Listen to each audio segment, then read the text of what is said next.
And finally, we have to talk water. No civilized country can endorse this move. In the age of climate challenges that are to come, water scarcity and water wars, or anyway, used to be a theory. India shutting off Pakistan's water supply is laying the foundations for the first nuclear water war. We have said that cutting off our water supply would be an act of war. We don't say it in a jingoistic manner. We don't say it with any relish.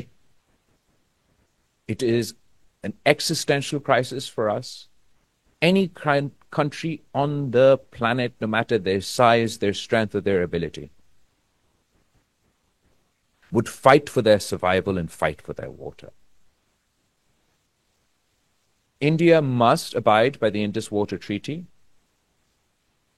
The United States, other countries across the world must take a firm stance that they will not allow India to not only violate the Indus Water Treaty, but take their threat forward.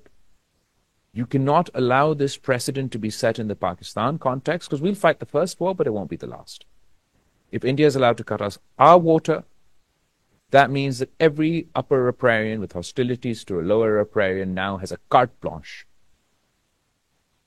And if our dialogue and diplomacy in pursuit of peace are to be successful, if we are to talk to India, positive dialogue with India, make new arrangements, new deals, perhaps even new treaties with India, then surely they first must abide by the old treaties and take back their decision vis-a-vis the Indus Water Treaty.